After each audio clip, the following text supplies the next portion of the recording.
नमस्कार, स्वागत है आपका। आप देख रहे हैं एनडीटीवी इंडिया, भारत का विश्वास। आप सभी के साथ मैं हूं मलिका मल्होत्रा।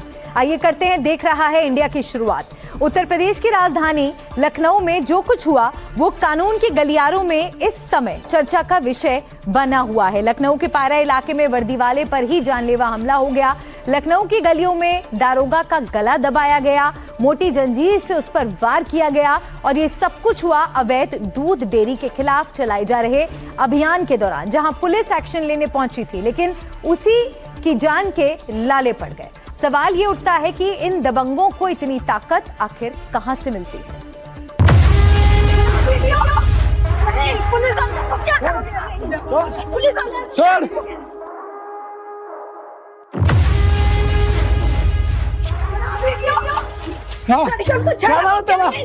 पुलिस वाले पर हमला, उसका गला दबाया।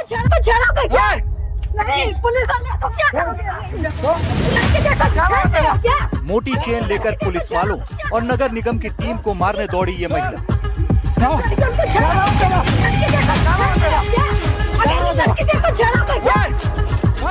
हंगामे की ये तस्वीरें लखनऊ के पारा इलाके से आई।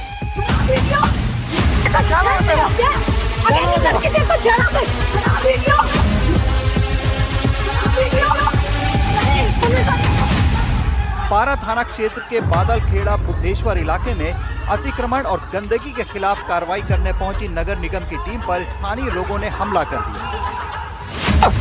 इन तस्वीरों में आप देख सकते हैं कि एक लड़का एक दारोगा का गला दबाए बैठा है और ये महिला मोटी जंजीर लेकर झगड़ रही है।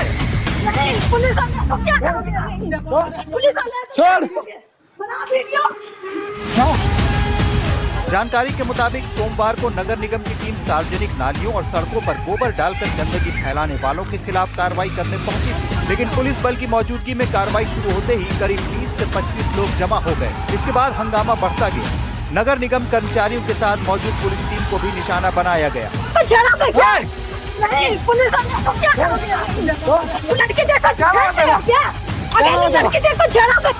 मामले में दर्ज एफआईआर के मुताबिक हमलावरों ने पुलिस कर्मियों और नगर निगम कर्मचारियों से मारपीट की, सरकारी गाड़ियों को नुकसान पहुंचाया, पुलिस टीम को घेर कर लाठी डंडों और लोहे की रॉड से हमला किया। मैं इस वक्त जहाँ खड़ा हूँ, ये लखनऊ का पारा इलाका है। पारा के बादलखेड़ा के गदियाना में पुलिस वालों की हत्या करने की कोशिश हुई। नगर निगम की टीम पर हमला किया गया, गाड़ियां तोड़ी गई और ये सब कुछ इसलिए हुआ क्योंकि नगर निगम और पुलिस की मौजूदगी में कुछ अतिक्रमण हटाने की कोशिश हुई। अवैध तरीके से गाय पालने वाले लोगों ने जिस तरह से गंदगी फैलाई थी, उस गंदगी को हटाने की कोशिश हुई और नतीजा ये हुआ कि एक पुलिस वाला गंभीर रूप से घायल हुआ। हमले के दौरान एक उप निरीक्षक का पीछे से गला दबाने का आरोप है। वहीं एक महिला ने लोहे की भारी जंजीर से दरोगा के सिर पर वार कर दिया। पुलिस ने मौके से 2 महिलाओं को गिरफ्तार किया है। घटना में इस्तेमाल लोहे की जंजीर भी बरामद की गई।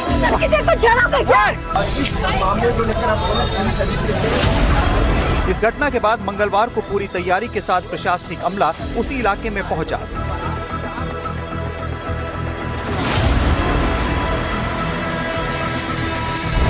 जिस तरीके से इन्होंने नगर निगम के कर्मचारियों को मारा और जिस तरीके से इन्होंने एक इंस्पेक्टर को मारा, ये गलत काम किया है। इस पे सख्त कार्रवाई होगी। आज ये इलाका पूरा साफ होगा।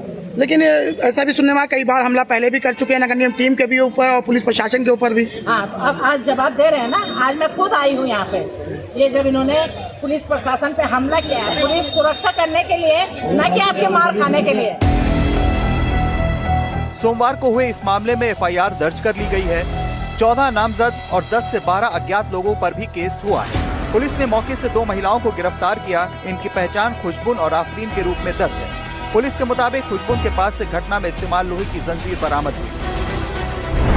तत्परता से कार्रवाई करते हुए पुलिस द्वारा 2 महिलाओं को जो इस घटना में शामिल थी उनको हिरासत में लिया गया और एफआईआर लॉन्च किया गया। नगर निगम द्वारा भी एफआईआर लॉन्च कराया गया और आज पुनः संयुक्त टीम द्वारा लगभग 200 भैंसें जो अवैध ढंग से वहां पे रखी गई थी, उनको वहां से हटाया गया है और दोषी तत्वों को चिन्हित किया जा रहा है। आज 4 लोगों को और गिरफ्तार किया गया है। अन्य लोगों की गिरफ्तारी के लिए हमारी टीमें सक्रिय हैं। प्रभावी वैधानिक कार्रवाई की जा रही है। ये भी कहा जा रहा है कि आरोपी काफी दबंग थे, इलाके में अपना दबदबा बनाकर रखते थे। इस घटना के बाद बड़ी कार्रवाई की बात की जा रही है। फिलहाल पुलिस ने 2 महिलाओं को गिरफ्तार किया है। कुछ आरोपी अभी फरार हैं, उनको पकड़ने की कोशिश हो रही है और जो अज्ञात हैं उन अज्ञात लोगों की पहचान करने की भी कोशिश की जा रही है। फिलहाल मुकदमा दर्ज है और संभव है कि इस इलाके में अवैध बने मकानों पर और अवैध बनी डेयरियों पर जल्दी ही बुलडोजर की कार्रवाई भी की जा सकती है। पुलिस ने आरोपियों के खिलाफ जानलेवा हमला, हत्या के प्रयास, मारपीट, हंगामा, सरकारी काम में बाधा, लोक संपत्ति को नुकसान पहुंचाने और जान से मारने की धमकी समेत कई गंभीर धाराओं में मुकदमा दर्ज किया है। फरार आरोपियों की तलाश के साथ ही घटना में शामिल दूसरे लोगों की भूमिका की जांच हो रही है। लखनऊ में विवेक शाही और अजय दुबे के साथ रणवीर सिंह, एनडीटीवी इंडिया।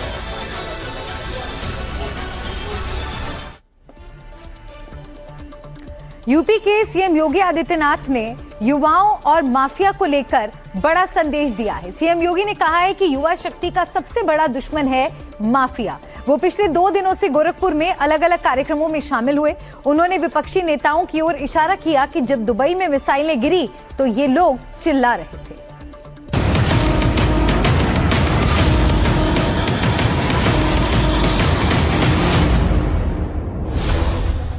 2027 के लिए यूपी में तैयारी शुरू हो चुकी है।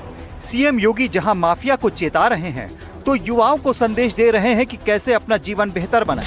17 और 18 अगस्त को सीएम योगी गोरखपुर में थे। नागपंचमी का अवसर था। प्रदेश स्तरीय कुश्ती प्रतियोगिता के दौरान युवाओं को भविष्य के मंत्र दिए। पिछली सरकारों पर निशाना भी साधा। उस समय की सरकारों के एजेंडे में खेल नहीं था, युवा नहीं था। आज जो लोग युवा युवा करके चिल्ला रहे हैं, युवा इनके एजेंडे में कभी नहीं था। ये केवल आपका दुरुपयोग करना चाहते हैं। आपके हितों के लिए जब इनको अवसर मिला था सत्ता में रहने का, तब भी इन्होंने आपके हितों के लिए कुछ नहीं किया, कुछ भी नहीं किया। तब सब कुछ माफिया की गिरफ्त में डाल दिया, माफियाओं के हवाले कर दिया। युवा शक्ति का सबसे बड़ा दुश्मन है माफिया प्रवृत्ति। सबसे बड़ा दुश्मन है युवा शक्ति की माफिया प्रवृत्ति। वह शिक्षा माफिया हो, खेल माफिया हो, या फिर पेशेवर माफिया, ड्रग माफिया हो, या किसी भी फील्ड का माफिया। अगर वह माफिया प्रवृत्ति बढ़ेगी तो युवा शक्ति की सबसे ज्यादा क्षति पहुंचेगी। योगी सोमवार को खेल प्रतियोगिता में युवाओं को संबोधित कर रहे थे तो मंगलवार को जनता दर्शन और प्रांतीय रक्षक दल यानी पीआरडी के सम्मेलन और राज्य की सुरक्षा व्यवस्था से जुड़े कार्यक्रमों में हिस्सा लिया। निशाने पर पिछली सरकारें रहीं, बात निकली तो दुबई तक पहुंच गई। पहले की सरकारों के एजेंडे में डेवलपमेंट नहीं था। उनका विकास केवल सफाई सिंडिकेट का विकास तक सीमित रह गया था। उनका स्वयं का विकास हो, बाकी जाए प्रदेश बाढ़ में। इसलिए दंगा करवाते थे, गुंडागिर्दी करवाते थे, लूटपाट करवाते थे, खजाने को लूटपाट करवाते थे। आरोप प्रत्यारोप वही लोग करते हैं जिनको जब मौका मिलता है, जब कर नहीं पाते हैं, और दूसरा जब कोई व्यक्ति परिणाम दे देता है तो उनको सबसे ज्यादा बुरा लगता है कि हम कर नहीं पाए, ये कैसे कर दिए। और उनकी परेशानी वही है, वही उनकी परेशानी है। वे कर नहीं सकते थे, अक्षम थे, भ्रष्ट थे, माफिया के सामने घुटने टेकते थे, ये लुटवाते थे, लूटते थे, प्रदेश का पैसा विदेशों में जमा करवाते थे। अपने बाल बच्चों के लिए, आने वाली कई पीढ़ियों के लिए इतना पैसा इन्होंने संचित करके रखा हुआ है। इनको लगता है कोई खतरा आएगा ये भाग जाएंगे। लेकिन जिन लोगों ने दुबई में पैसा छुपाया था, आपने देखा होगा अभी अमेरिका ईरान के युद्ध में, और ठीक मिसाइल वहीं गिर रही थी, चिल्ला रहे थे सब। यानी मौतें दुबई में हो रही थी, मिसाइल वहां गिर रही थी, और चिल्लाहट इन नेताओं के घर में हो रही थी कि जैसे, क्योंकि उनका सब अवैध कमाई का पैसा जा रहा था। वो मिसाइल उनके अवैध कमाई पे भी गिर रही थी। और ये ऐसे ही लूट करने वालों पर ऐसे ही होता है। सीएम योगी लगातार विपक्ष पर तीखे प्रहार कर रहे हैं। इस बीच वो युवाओं जेनजी को भी संदेश दे रहे हैं कि नशे से दूर रहें, माफिया से दूर रहें। Bureau report, NDTV India.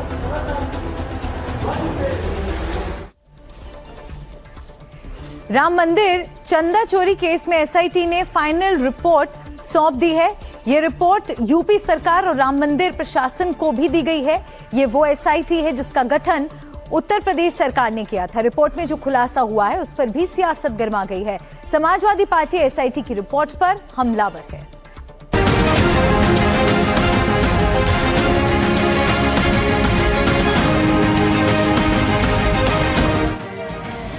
आखिर वो रिपोर्ट आ ही गई जिसका राम भक्तों को न जाने कब से इंतजार है।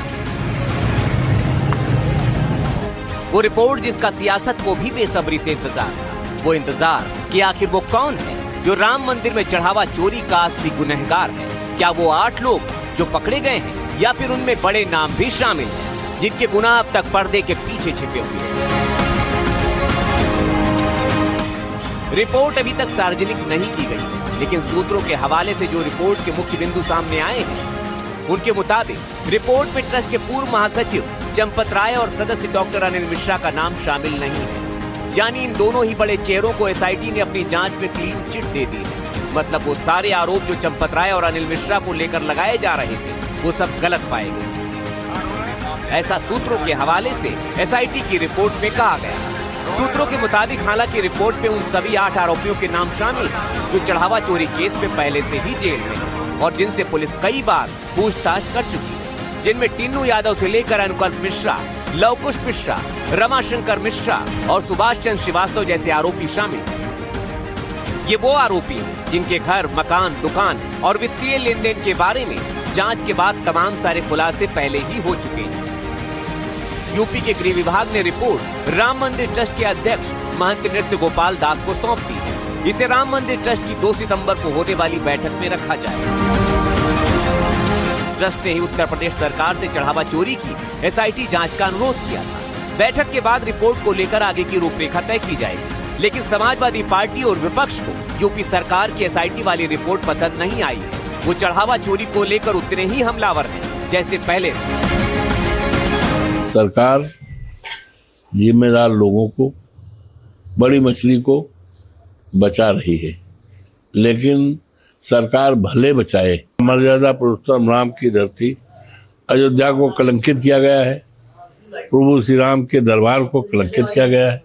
भले सरकार माफ कर दे, लेकिन प्रभु के दरबार की डकैती है, इनको सजा मिलेगी। ऐसा हो ही नहीं सकता कि बड़े लोगों की गैर मौजूदगी के बिना ये 6, 7, 8 लोग वो जाके वहां पर चोरी करें, क्योंकि राम मंदिर भारतीय जनता पार्टी ने इस देश की करोड़ों आस्थाओं के साथ खिलवाड़ किया गया है। नंबर 2, आज तक भारतीय जनता पार्टी, विश्व हिंदू परिषद, आरएसएस ये बता नहीं पाई है कि राम मंदिर ट्रस्ट के सचिव रहे चंपत राय, उनके ऊपर एफआईआर तक नहीं की। कांग्रेस पार्टी भी यूपी सरकार की एसआईटी रिपोर्ट पर संदेह के बाण चला रही है।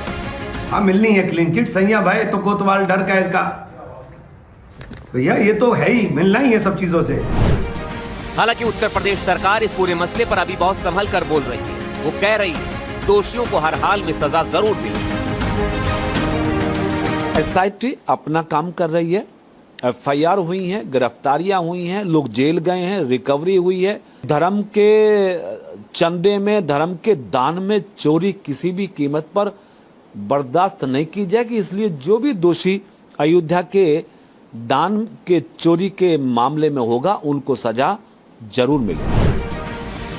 साधु संतों ने भी एसआईटी रिपोर्ट पर अपनी सहमति जताई है और इसे सही बताया। एसआईटी के जांच में जो कुछ भी आया है, आवश्यक कार्रवाई के साथ में श्री राम जन्मभूमि तीर्थ क्षेत्र ट्रस्ट को अंतिम रिपोर्ट सौंप दिया है और यह सराहनीय है, स्वागत योग्य है। लेकिन अभी भी एसआईटी रिपोर्ट को लेकर पेच बाकी है, क्योंकि यूपी सरकार की एसआईटी कमेटी को लेकर उठाए गए सवाल पर सुप्रीम कोर्ट के आदेश के बाद नई एसआईटी टीम भी बनाई गई थी। सुप्रीम कोर्ट के आदेश के बाद बनी नई एसआईटी की रिपोर्ट अभी आनी बाकी है, जिसमें सुप्रीम कोर्ट ने एसआईटी जांच की कमान आईपीएस को सौंपने और फाइनेंस एक्सपर्ट को शामिल करने के निर्देश दिए। 20 जुलाई को नई SIT बनी थी, जिसमें लखनऊ रेंज के IG किरण एस, DIG अयोध्या सोमेन वर्मा और अयोध्या के SSP गौरव ग्रोवर को शामिल किया गया है। ये SIT अभी भी चढ़ावा चोरी की जांच कर रही है। तो कुल मिलाकर चढ़ावा चोरी का मुद्दा अभी भी जीवंत है और समाजवादी पार्टी से लेकर कांग्रेस तक इस मुद्दे को फिलहाल ठंडा पड़ने नहीं देना चाहते। अब देखना होगा सुप्रीम कोर्ट की बनाई SIT रिपोर्ट सियासत को कितना सूट करती है। Bureau report, NDTV। और अब बात करते हैं झारखंड की, जहां छात्रों की बड़ी मांगें मान ली गई हैं। JSSC CGL परीक्षा और उसके परिणाम को रद्द करने का फैसला लिया गया है। साथ ही TDPL एजेंसी के जरिए कराई गई JPSC और दूसरी प्रतियोगी परीक्षाओं को भी रद्द करने का फैसला किया गया है। लेकिन छात्रों का एक गुट अभी भी CBI जांच की मांग कर रहा है।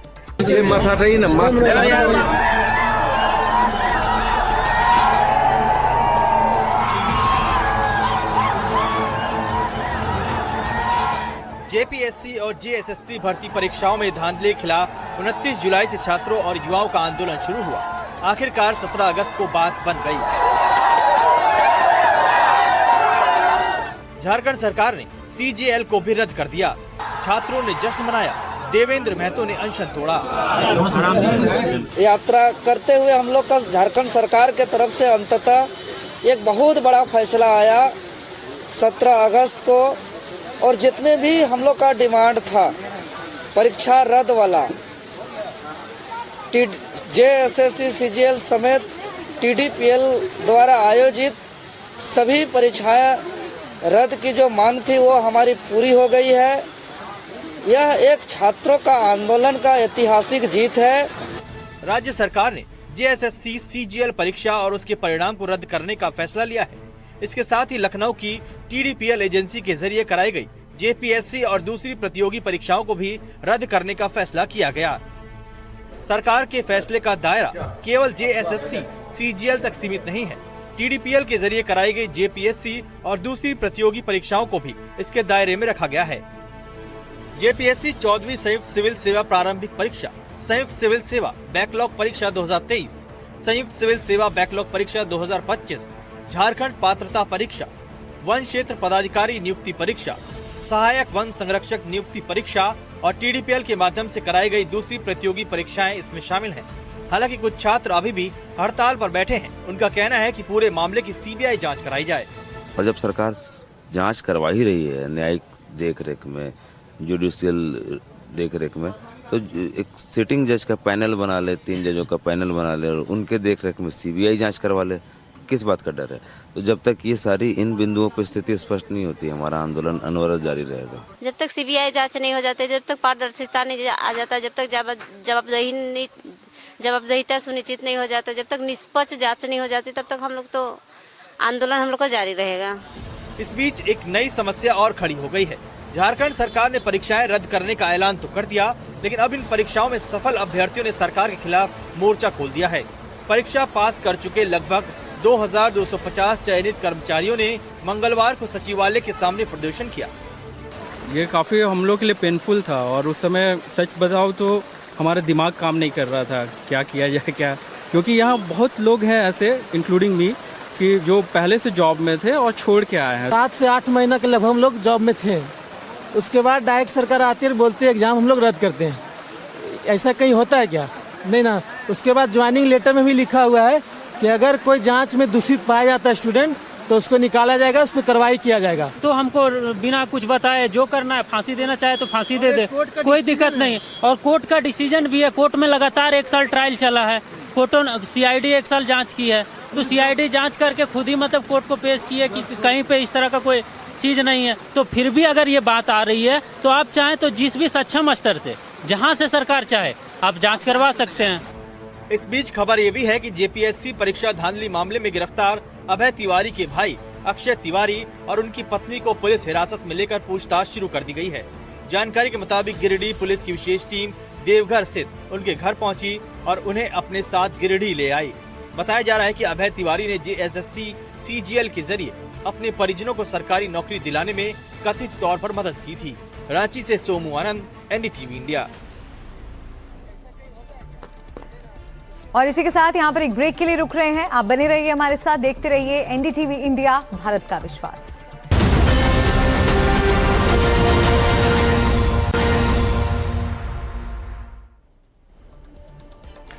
खबरों की दुनिया तेजी से बदल रही है और इसी बीच मीडिया की विश्वसनीयता को लेकर भी लगातार बहस जारी है। मीडिया पर उठते सवालों के बीच एनडीटीवी कैसे बना है भारत का विश्वास और कैसे एनडीटीवी ने बदला है खबरों का आयाम। डिजिटल टू टीवी, एनडीटीवी पर भरोसे के पीछे की पूरी कहानी सुनिए एनडीटीवी के editor in chief Rahul Kanwal की जुबानी। एनडीटीवी इंडिया, भारत का विश्वास। मेरा पहला सवाल हम यही से शुरुआत करते हैं कि जैसे किसी कॉरपोरेट समूह का कोई न्यूज चैनल होता है, उसमें सवाल उठते हैं कि क्या एडिटोरियल स्वतंत्रता मिलेगी नहीं मिलेगी, बहुत सारे सवाल उठते हैं। As a editor in chief आप इस स्वतंत्रता को कैसे सुनिश्चित करते हैं? पंकज, पहली बात तो यह है कि लोगों के जहन में शक होना लाजमी है और इससे आप इनकार नहीं कर सकते। मुझे लगता है कि मैं कुछ कहूँ उससे ज़्यादा लोग हमारे चैनल को देखें, हमारे डिजिटल सोशल यूट्यूब फीड को देखें और अपना मन खुद बनाएं। आप यहाँ पर बैठ के अपनी निष्पक्षता का ऐलान करते रहें कि आप बहुत सच्चे हैं, बहुत बेखौफ हैं, उसको कोई मानेगा नहीं। लोग चैनल लगाएंगे, यूट्यूब देखेंगे, सोशल पे देखेंगे, डिजिटल पे देखेंगे, इंस्टा पे देखेंगे और अपना मन खुद बनाएंगे। अगर आपकी संस्थान में खबरों को दिखाने की सच्चाई है, अगर आपके पत्रकारों में नैतिकता है, अगर वो ढंग से सवाल पूछते हैं, बेखौफ होके नेताओं से, मंत्रियों से, कॉर्पोरेट से सवाल करते हैं, तब तो लोग उसको अप्रिशिएट करेंगे, उसको पहचानेंगे। और अगर आपकी खबरों में धार नहीं है, अगर फीकी, अधूरी, डरी हुई खबरें आप दिखा रहे हैं, तो लोग उसको बहुत जल्दी देख लेंगे। बीते ही 1 साल में पंकज, आप यूट्यूब लीजिए, डिजिटल लीजिए या सोशल लीजिए, इंटरनेट लीजिए, एनडीटीवी हर पैमाने पर बहुत तेज़ी से ग्रो कर रहा है। यूट्यूब में पहले चैनल की रैंकिंग 12 हुआ करती थी, अब या तो 1 है या 2 है, नंबर 1 या नंबर 2, महीने दर महीने आ रहा है। इसी तरीके से इंस्टाग्राम पे, टीवी में भी हर हफ्ते हम लोगों की रेटिंग्स बढ़ रही थी। अब तो कई हफ्तों से रेटिंग आ नहीं रही, लेकिन उससे पहले लगातार इजाफा हो रहा था। तो इसका मतलब साफ है कि कहीं ना कहीं लोग हैं जिनको आपकी पत्रकारिता अच्छी लग रही है, पसंद आ रही है, आपकी जर्नलिज्म उनसे कनेक्ट कर रही है, इसीलिए वो देख रहे हैं। अगर नहीं होता तो ऐसा नहीं होता। आप किसी को भी बेवकूफ़ नहीं बना सकते। आप कभी भी कुछ आप बहुत होशियारी से बोल दो और मान लो कि लोग मान लेंगे, ऐसा नहीं होता। अगर वो खबर देख रहे हैं, उनको लग रहा है कि ढंग से कर रहा है तो उसको मानेंगे, अगर उनको लग रहा है कि ढंग से नहीं कर रहा उसको कभी नहीं मानेंगे। तो मुझे लगता है कि जनता जैसे वोट देती है, वैसे उस तरीके से अगर वो आपको वोट देगी, आपकी पत्रकारिता वोट देगी तो देखेंगे, नहीं देगी तो नहीं देखेंगे। और मेरी जिम्मेदारी है कि लोगों का विश्वास जीतने की कोशिश करना, सच्चाई से, ईमानदारी से, निष्पक्षता से खबरें दिखाना, बिना डरे खबरें दिखाना।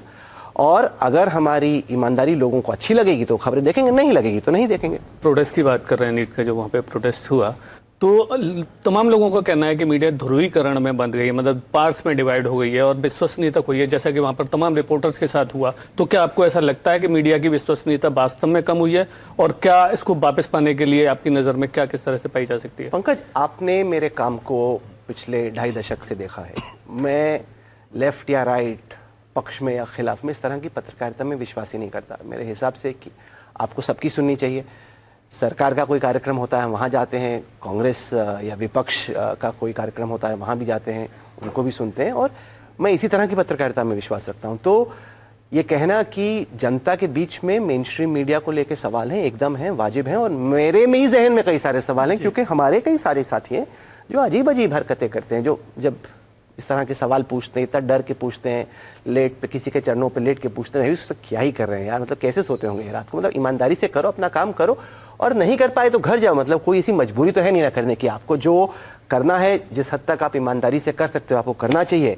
नहीं कर पाए तो कुछ और कीजिए। ऐसे आपको किसी ने बांध के थोड़ी रखा हुआ है कि डर डर के आप सवाल पूछ रहे हैं। भाई सर, जनता का काम है सवाल पूछना, सरकार का काम है सवालों के जवाब देना। वित्त मंत्री इस प्रोटेस्ट खत्म होने के अगले दिन एनडीटीवी प्रॉफिट के कार्यक्रम में आई थी, बिजनेस लीडरशिप अवार्ड्स मुंबई में ताज कुलाबा में था।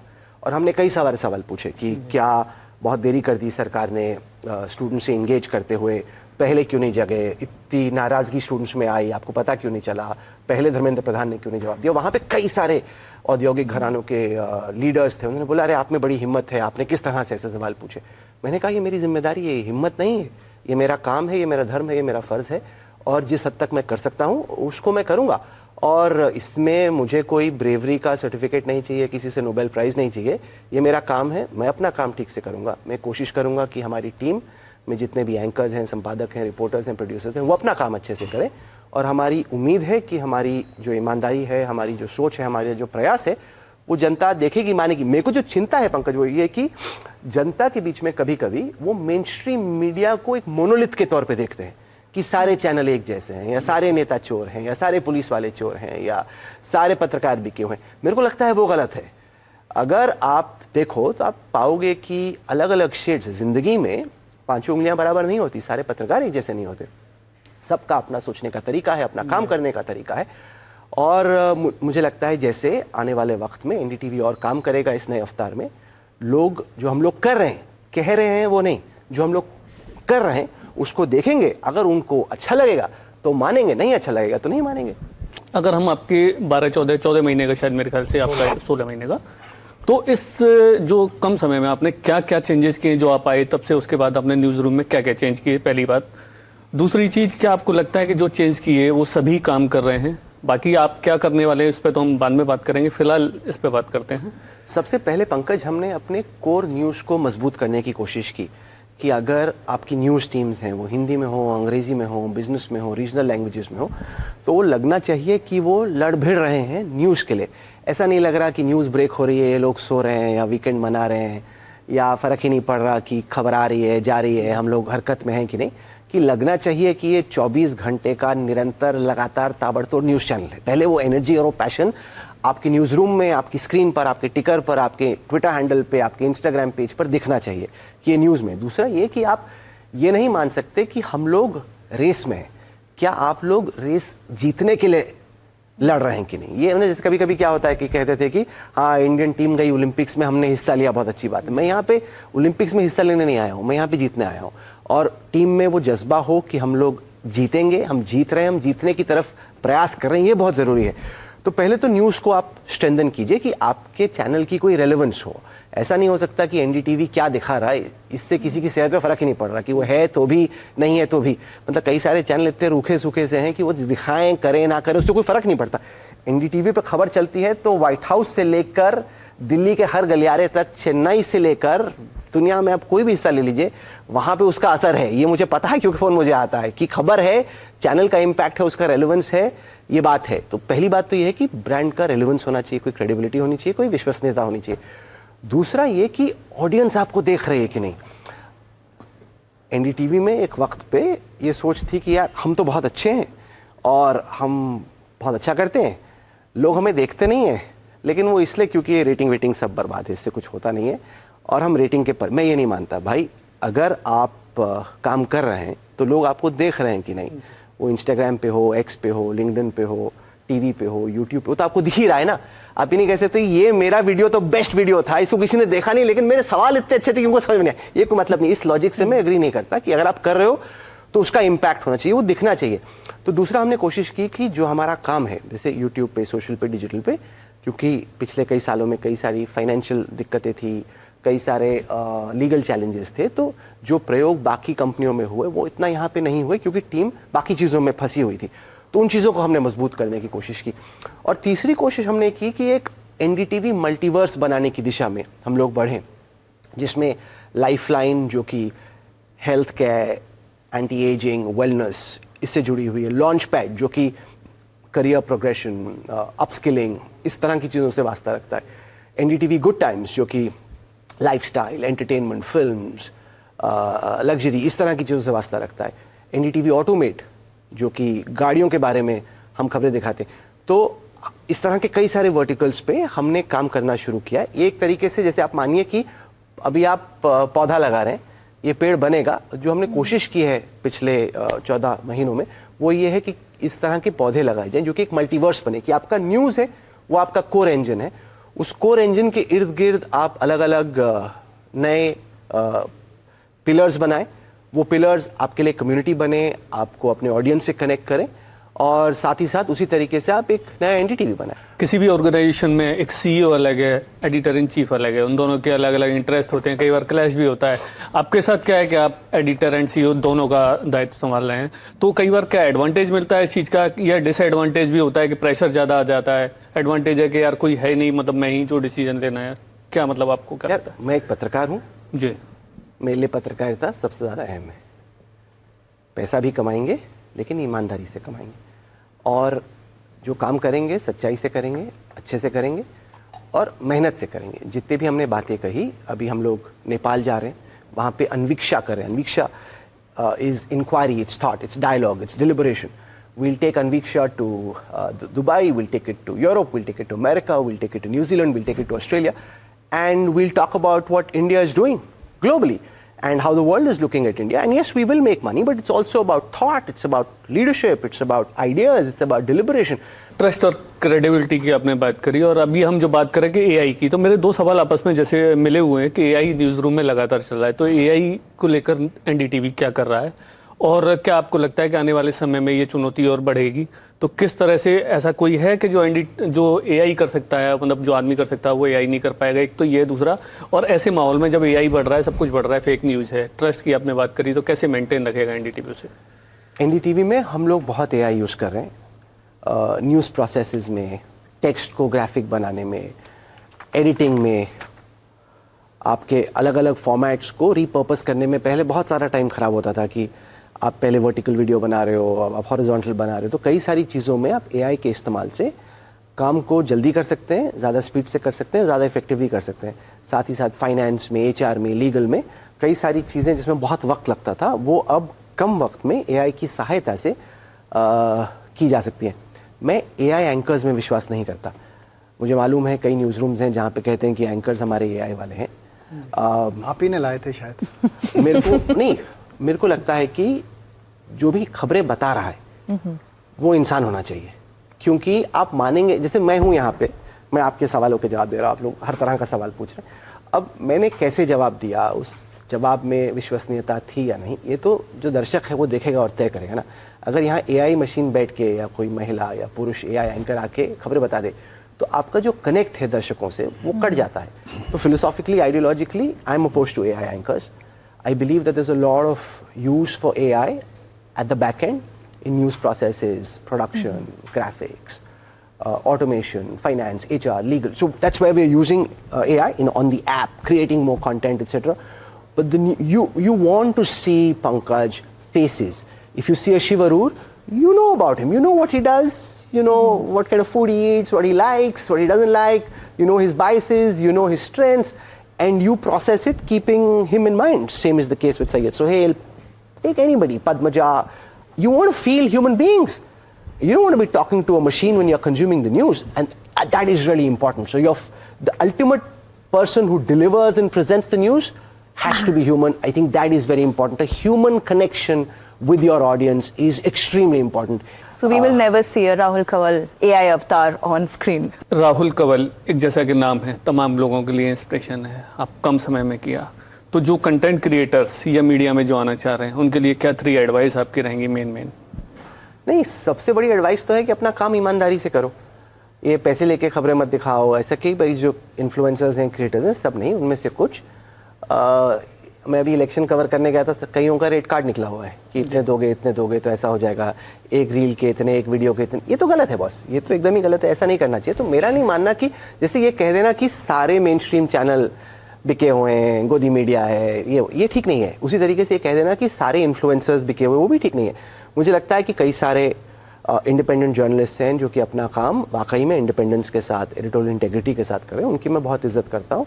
मैं उनकी राय से इत्तेफाक रखूँ या ना रखूँ, मुझे लगता है कि वो अच्छा काम करें, बुलंदी से बेखौफ होकर अपनी बात रख रहे हैं, जो कि अच्छी बात है, लोकतंत्र में होना चाहिए, और उनकी मैं इज्जत भी करता हूँ। दूसरी तरफ कई ऐसे भी हैं जो कि पैसे लेके आप उनसे कुछ भी बुलवा लो, उनको पैसे दो, कोई ब्रांड इंडोर्स करना हो, कुछ करना हो, कोई ट्रेंड चलाना हो, ये वो इतने पैसे दो, मार्केटिंग टीम देगी या कोई पार्टी देगी, वो कुछ भी कर देंगे। ये तो गलत है। वो अब मेन स्ट्रीम चैनल करे तो भी गलत है, कोई इन्फ्लुएंसर करे तो भी गलत है। तो मुझे लगता है ये जो कभी कभी क्या होता है कि हम लोग बाइनरी बना देते हैं कि सही गलत, मेन स्ट्रीम, बस ऐसा नहीं है बॉस। मेन स्ट्रीम मीडिया में भी कई संस्थान हैं, कई प्रोफेशनल्स हैं जो कि बहुत मेहनत से, शिद्दत से अपना काम करने की कोशिश करते हैं। उसी तरीके से इंडिपेंडेंट जर्नलिस्ट के बीच में भी कई सारे हैं जो कि बहुत एफर्ट से अपना काम करने की कोशिश करते हैं। दूसरा मेरा ये है कि साइड ना लो। ये जो एक फैशन है कि रील में या वीडियो में लाइक्स, सब्सक्राइबर्स तब बढ़ेंगे जब कुछ एजी बोलते हैं। क्यों भाई? क्योंकि जो वास्तविकता है ज़िंदगी वो बहुत ही गंभीर है, उसमें कुछ सही है, कुछ गलत है। सरकार हो या विपक्ष हो, कुछ वो अच्छा करेगी, कुछ बुरा करेगी। आप में क्षमता होनी चाहिए कि आप अच्छी बात को अच्छा बोलो, बुरी बात को बुरा बोलो।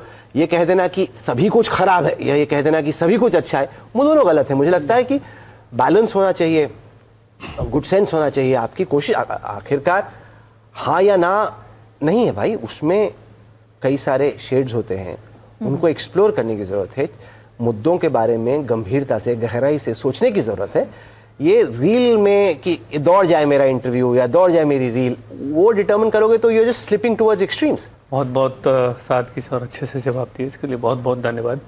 बहुत बहुत शुक्रिया, आपने बड़े टेढ़े सवाल पूछे। NDTV इंडिया, भारत का विश्वास। और यहाँ एक ब्रेक के लिए हम रुक रहे हैं। आप देखते रहिए NDTV इंडिया।